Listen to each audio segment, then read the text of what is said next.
El 10 de agosto del 2016, en Sot de Chera, España, un grupo de adolescentes encontró el que creían era el cuerpo de un animal flotando en una piscina. Cuando se acercaron a mirar, se dieron cuenta de que en verdad se trataba de una persona. Rápidamente informaron a la policía y más adelante se descubrió que se trataba de Pedro Pablo Bustos, un hombre de unos 55 años. ¿Cuál fue la razón por la que alguien decidió acabar con su vida? ¿Será que Pedro tenía enemigos? ¿O quizás algo pasó que hizo que él tomara esa drástica decisión? Hoy vamos a descubrir todos los detalles sobre este caso que nos lleva hasta un municipio de la Comunidad Valenciana llamado Sot de Chera. Este municipio se encuentra a menos de una hora en coche desde Valencia y es un destino ideal para quienes buscan disfrutar del turismo rural y darse esa famosa escapada para disfrutar de la naturaleza. Su nombre mismo tiene como significado las palabras paso estrecho y peña o roca, algo así como el paso estrecho de la peña o bajo el peñasco, lo que teniendo en cuenta cómo se ve la zona tiene mucho sentido. Ya en esa época, estamos hablando del año 2016, Airbnb era bastante popular. Ya se ofrecían varios alojamientos en Sot de Chera. Uno de ellos era la víctima de nuestra historia, Pedro Pablo Bustos, que invitaba en páginas web a visitar su finca, a la que él llamó la Isla de Chera. Sot de Chera no es un lugar superpoblado. Es una comunidad que, si ponemos un número, no pasa de los 400 y pico de habitantes. Además, la finca de Pedro se encontraba bastante alejada y generalmente la gente, cuando va a vacacionar a sitios como este, ni sale. Y si salen es para hacer las compras de la semana o algo así. Para que se den una idea, la finca de Pedro tenía hasta una cancha de fútbol, contaba con varios bungalows, la piscina de la que hablamos donde lo encontraron sin vida y la que sería la casa principal con las habitaciones. Algo que llamó la atención, tanto de los chicos que ese día encontraron el cuerpo y de la misma policía, fue que había ropa tendida al sol y dentro de la casa estaban varios platos y vasos sin lavar. Al parecer alguien se hospedó muy recientemente en ese lugar y esta persona podría tener las respuestas a por qué el dueño del lugar acabó de esta manera. ¿O será que fue el mismo inquilino quien planeó deshacerse de Pedro? Este es un caso que hace que muchos que tienen propiedades analicen bien a quienes alquilarían o rentarían sus casas. Esa es la verdad. Más todavía a través de estas apps de rentas como Airbnb y otras similares. Acompáñenme a ver este caso. Este es el caso, la historia de Pedro Pablo Bustos.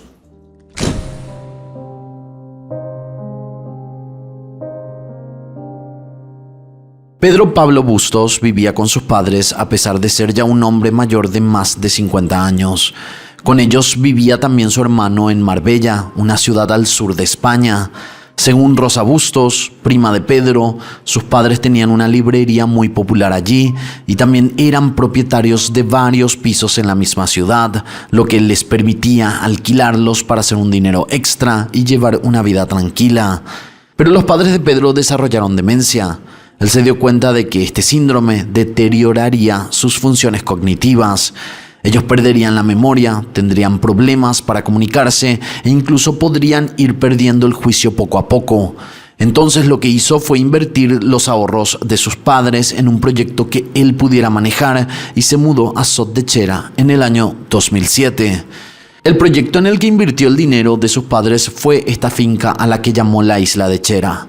Su plan era, una vez que tuviera los permisos correspondientes y demás, poder alquilar el lugar a posibles turistas y que este fuera un destino llamativo para todos los interesados en darse una escapada lejos de la ciudad. El hermano de Pedro, llamado Miguel Ángel, estaba en contra de que Pedro se mudara a Sot de Chera con sus padres, principalmente porque decía que no era bueno, estando ellos en un estado de demencia. Hasta los propios médicos les dijeron que no era lo mejor para ellos, porque encima iban a tener que acostumbrarse a un lugar totalmente nuevo, cuando ellos ya llevaban toda una vida viviendo en Marbella. Esta decisión fue lo que hizo que los hermanos se distanciaran y enemistaran.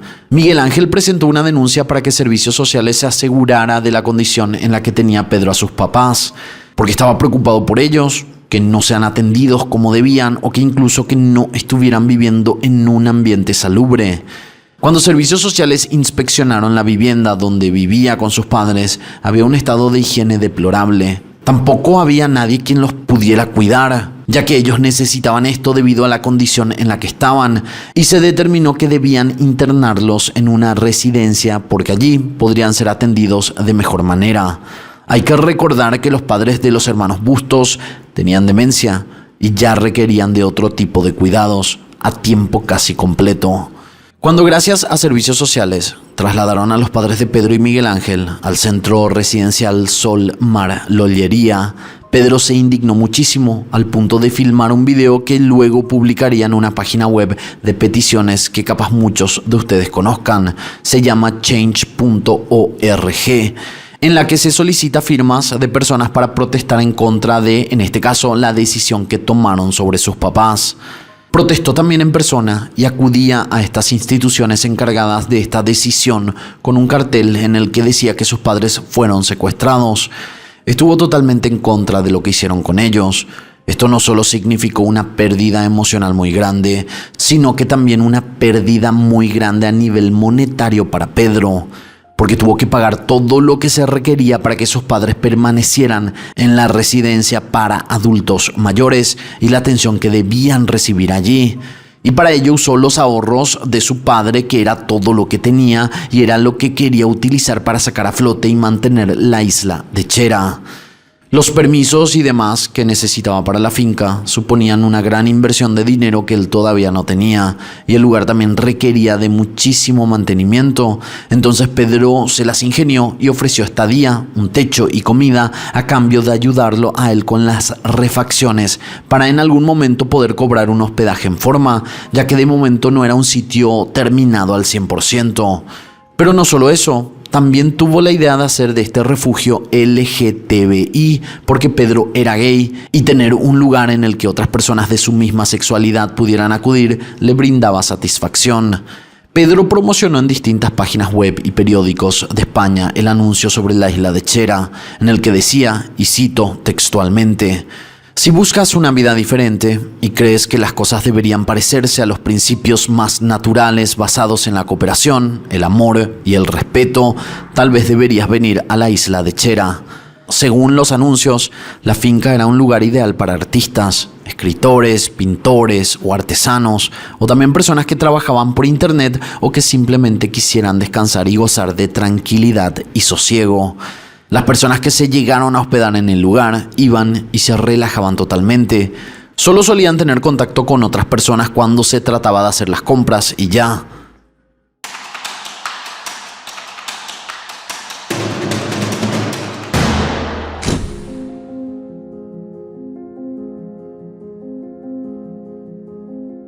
La Guardia Civil catalogó el trágico deceso de Pedro Pablo como una muerte violenta.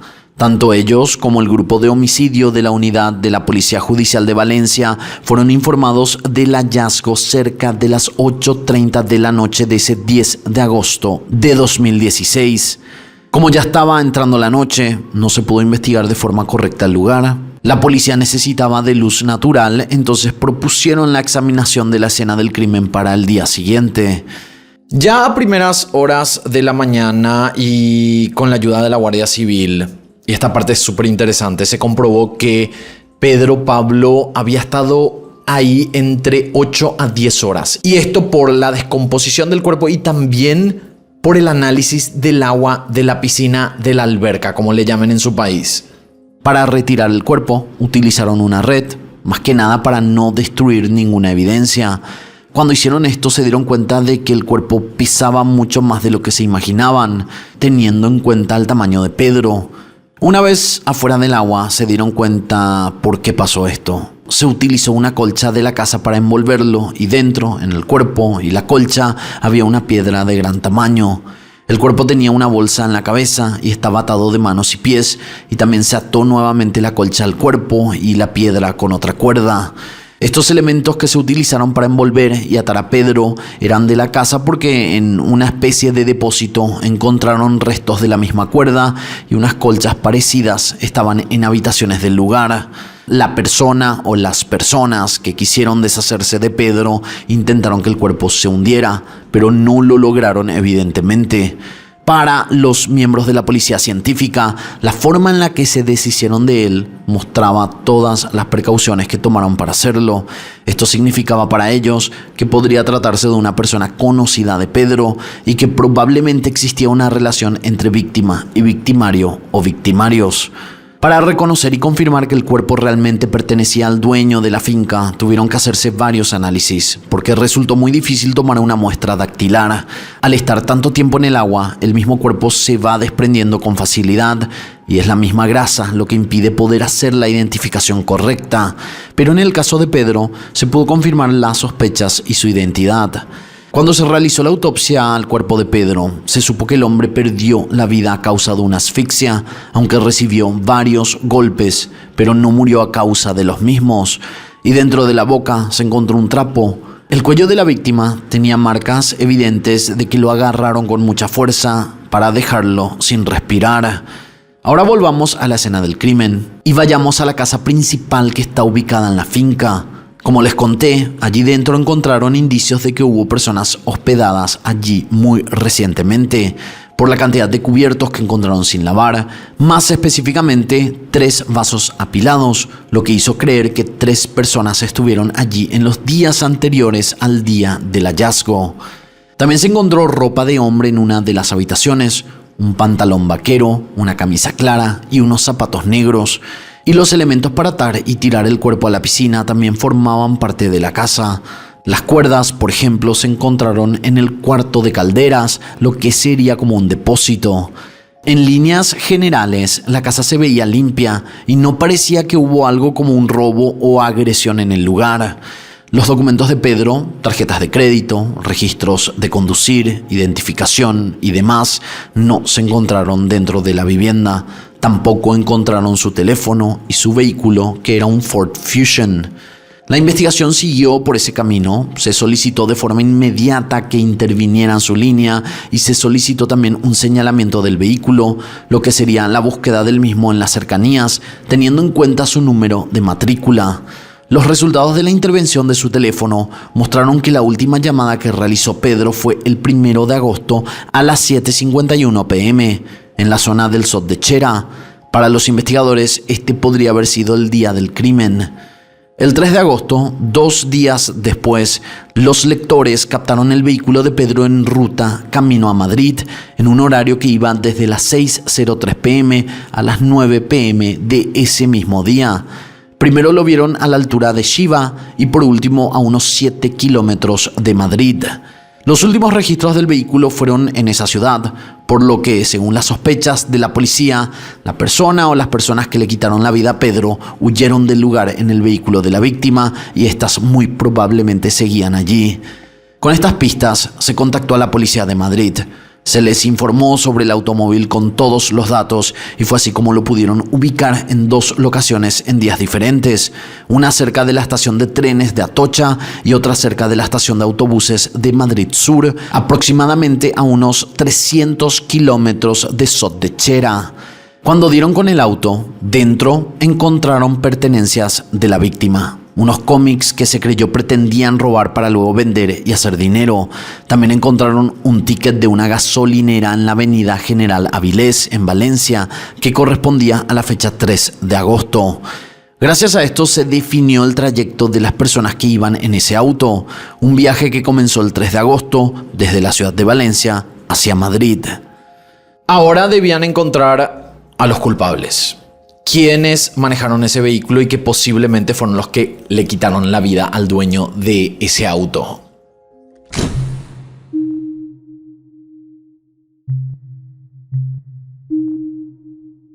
Para poder dar con los sospechosos, con el culpable o los culpables, los investigadores siempre analizan las últimas 24 a 48 horas de vida de la víctima. De esa manera van a poder trazar sus movimientos y también quiénes estuvieron cerca de la víctima.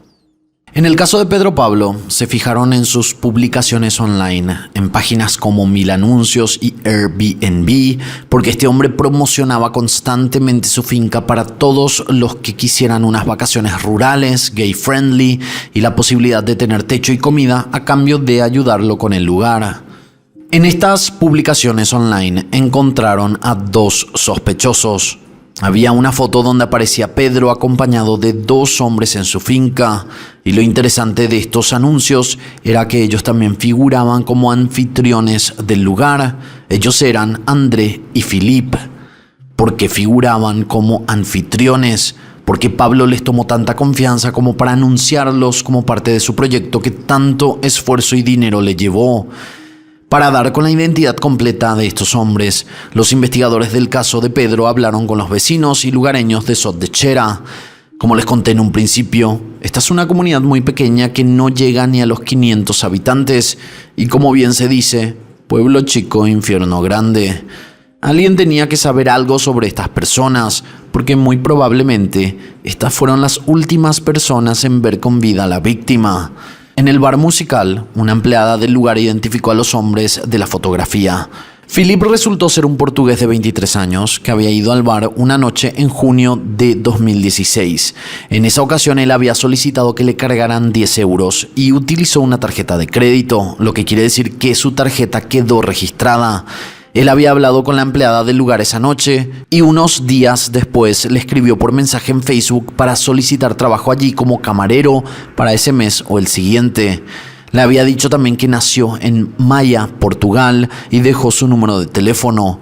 El prefijo también confirmaba que era de Portugal por el número más 351. En las redes sociales de Alexander Felipe Barbosa se podía ver que mencionaba mucho a Dios, pero también hablaba mucho como insinuándose, preguntando si con él tendrían relaciones y se tomarían un café o irían a hacer un turismo y tomar un café nada más. Se tomaba muchas selfies y sus últimas publicaciones en Twitter son de julio de 2016, un mes antes de los hechos. En una de estas fotografías aparecía al borde de una piscina. ¿Podría ser acaso que era la piscina de la finca donde encontraron el cuerpo de Pedro flotando? En la cuenta de Facebook de Philippe también hacía menciones sugiriendo que a veces no tenía fuerzas para seguir, haciendo alusión a la autoeliminación. Los agentes de la Guardia Civil accedieron al registro de mensajes a través del número de teléfono de Philippe y también los mensajes enviados desde su cuenta en redes sociales. Entre los mensajes recibidos por Philippe encontraron uno de Ricardo Fabián Sandoval, quien resultaba ser una expareja de Pedro con quien se había escrito prácticamente a diario. Y como ya no estaba recibiendo mensajes de Pedro, se preocupó y contactó a Philippe. Cuando Ricardo le preguntó a Philippe si sabía algo de Pedro, este le dijo solamente y de manera muy cortante que él no sabía nada, que ya no estaba en Sot de Chera y que dejó muy bien a Pedro. Ricardo no se quedó tranquilo y siguió mandando mensajes, pero Philippe no volvió a contestarle. Entre los amigos de Philippe les llamó la atención otra persona, André Arruda Vanderlei, lo que les recordó al André que se mencionaba en los anuncios de Airbnb y otros anuncios promocionando la finca. En las redes sociales de André pudieron ver que era un hombre brasileño de 26 años. Él compartía publicaciones sobre un blog que empezó a escribir en julio de ese 2016 sobre sus viajes y pensamientos. A este blog le puso el nombre en portugués De Olho no Universo, lo que en español sería Vigilando el Universo. También hizo check-in, por así decirlo, en Valencia, España, en julio de 2016. Anunció en su Facebook que estaba por allá y anteriormente figuraba en Maceió, Brasil. Figuraba también que se mudó a España el 10 de junio de 2016, 2 meses antes del suceso. La Guardia Civil se puso en contacto con la Europol de Portugal y fueron ellos quienes facilitaron los documentos de identidad tanto de Philippe como de André. En esto se confirmó que el apellido real de André era Arruda Vanderlei y que el nombre completo de Philippe era Alexander Felipe Gameleiro Barbosa. Con estos datos comenzaron a rastrear sus tarjetas, toda transacción que se hubiera hecho a nombre de alguno de estos hombres. Así consiguieron dar con todas las transacciones hechas desde el 6 de junio al 31 de julio. El 29 de julio se utilizó una de sus tarjetas en un supermercado en la ciudad de Valencia y el 31 de julio se utiliza en un estanco, lo que vendría a ser como una tienda de tabaco, también en Valencia. En las imágenes de las cámaras de seguridad solicitadas a estos lugares aparecían 3 hombres entrando al supermercado y nada más 2 hombres entrando a la tienda de tabaco.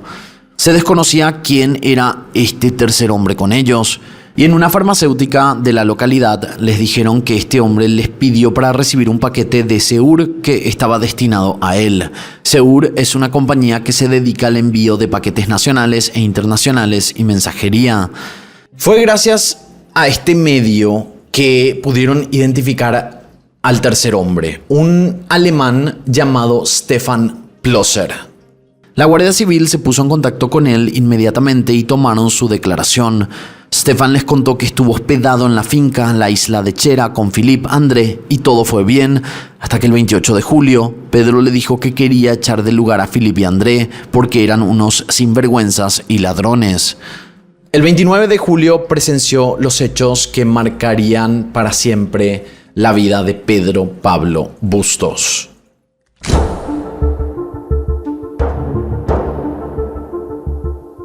De acuerdo al testimonio de este hombre alemán llamado Stefan, el 29 de julio él estaba relajándose en su habitación en uno de los pisos superiores cuando de pronto Pedro lo llamó a los gritos.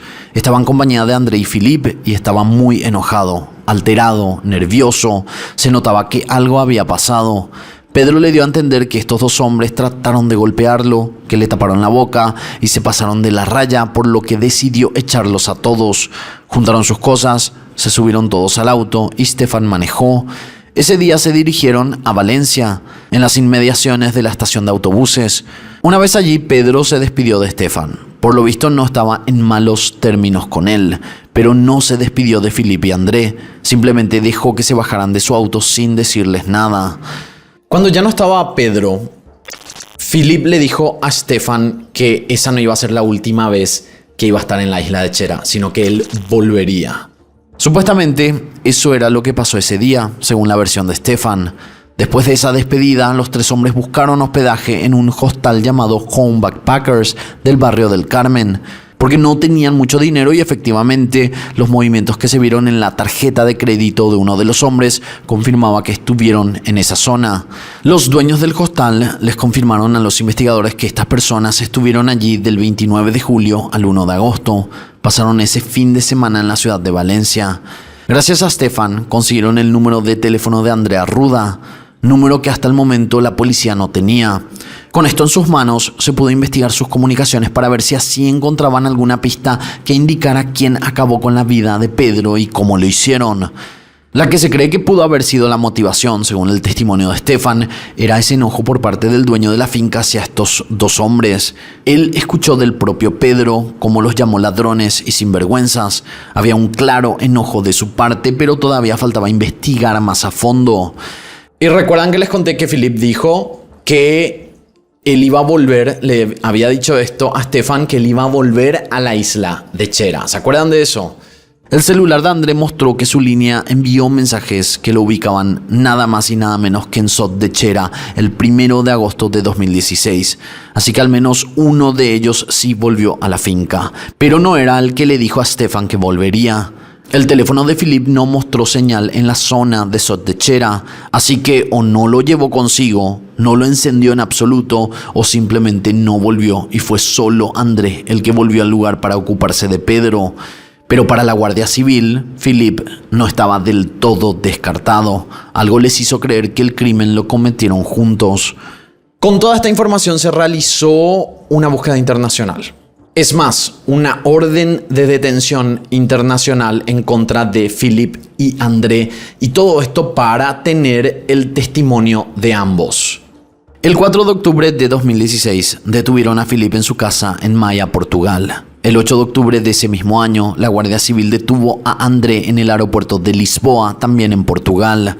Finalmente, estos hombres fueron extraditados a España para dar sus testimonios. Según el testimonio de André, al igual que lo que dijo Stefan, el 29 de julio discutieron con Pedro y luego de esto él los echó de la finca y los llevó cerca de la estación de autobuses. En el testimonio de Philippe, este dijo que los que estaban discutiendo realmente eran André y Pedro, y que él y Stefan supuestamente intentaron separarlos y que por eso el dueño del lugar los terminó echando a todos.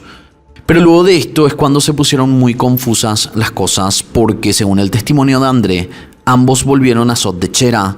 André con la intención de acampar en el lugar porque, como es un parque natural, se le ocurrió esa idea mientras esperaba tener más dinero de sus familiares.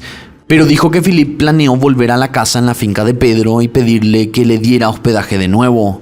André dijo que lo acompañó y lo esperó fuera de la casa, pero cuando pasó el tiempo y Philippe se tardaba más de lo que creía normal, André entró a la casa y descubrió el cuerpo de Pedro ya sin vida. André dijo que lo ayudó a deshacerse del cuerpo y que Philippe trajo la manta y las cuerdas para hacerlo, también todo lo demás que utilizaron, y luego lo tiraron a la piscina juntos. La declaración de Philippe era otra. Este dijo que en ningún momento volvió a Sot de Chera, que luego de un par de días en Madrid él volvió a Portugal en autobús y que André fue el que tomó un bus con destino a la finca y que lo hizo en compañía de Stefan. Las pruebas, por otra parte, contaban una historia diferente, porque había imágenes que los situaban a ambos juntos en el vehículo hasta Madrid. Lo que contaba Philippe no tenía sentido con la evidencia ni con el testimonio de André.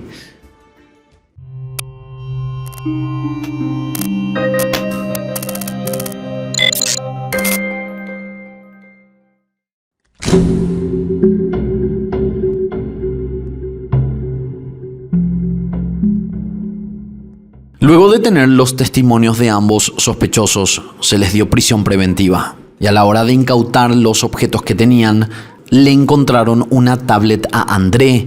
Cuando se analizó, descubrieron que borró una cantidad grande de mensajes, pero todo se pudo recuperar con la ayuda de los especialistas en nuevas tecnologías.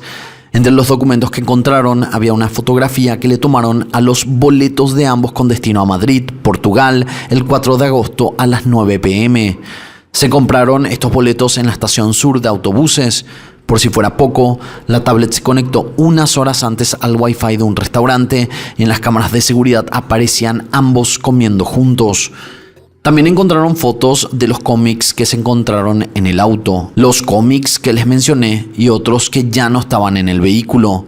Probablemente objetos que robaron con la intención de vender y hacer algo de dinero. Estas fotos tenían fecha y ubicación en Valencia, probando nuevamente que ambos estuvieron juntos durante todos esos viajes. André Arruda también intercambió mensajes con su amiga Carol, en los cuales André decía: cuando nosotros fuimos decididos a matarlo, el jodido Philippe se echó para atrás. El mensaje probó que acá no había una intención de conversar con Pedro Pablo y convencerlo de que vuelvan a ser huéspedes. Con esto se probó que ellos tenían la intención de quitarle la vida. En todos estos mensajes entre André y Carol se notaba la rabia que sentía este hombre y llegó a decir: voy a matar al cabrón. Estoy imaginando las maldades, me lo voy a tomar con calma. Y que encima de hacerlo iba a ser un crimen perfecto. Su amiga le dijo que tuviera cuidado. Y esto me pareció súper raro porque esta persona, en vez de, no sé, llamar a la policía, hacer una denuncia, simplemente le dijo: ok, cuídate. Como si nada estaría por pasar. Aunque estaba todo bastante claro con esta última evidencia, porque mencionaba que ambos tenían la idea de acabar con Pedro y no había ningún arrepentimiento hacia esta decisión por parte de André, sino todo lo contrario. Él estaba más que decidido a llevar a cabo este plan. Pero en su testimonio, André dijo que él en ningún momento envió esos mensajes y que en verdad fue Philippe el que lo hizo para incriminarlo. En febrero de 2019 inició el juicio por el crimen a Pedro. Durante el proceso, que fue bastante largo, a los acusados se los vio tranquilos. En una primera instancia le dieron 25 años de prisión a ambos. Philippe volvió a cambiar su testimonio y dijo que sí, que él volvió junto con André a Sot de Chera, pero dijo que una vez allá fue André quien ejecutó el plan hasta el final y que él solo esperó a que todo terminara y a que su compañero lo pasara a buscar en el auto de la víctima. El 9 de julio de 2019, el jurado popular encontró culpable a André Arruda y lo sentenciaron a 20 años de cárcel, mientras que Alexander Philippe fue declarado culpable de encubrimiento y sentenciado a solo 2 años y medio de prisión. Estaba claro que los dos iban a cometer este crimen, que los dos permanecieron juntos, fueron hasta Sot de Chera, realizaron lo que hicieron y comentamos en este video, y estuvieron juntos hasta que ambos fueron a Portugal. Pero para el jurado, Philip Barbosa no participó activamente en los hechos. Esta decisión se basó en la falta de pruebas suficientes para condenarlo por el crimen, aunque se le responsabilizó de ayudar a ocultar el cadáver. El jurado también confirmó que el ataque a Pedro fue premeditado y que la víctima no tuvo oportunidad de defenderse.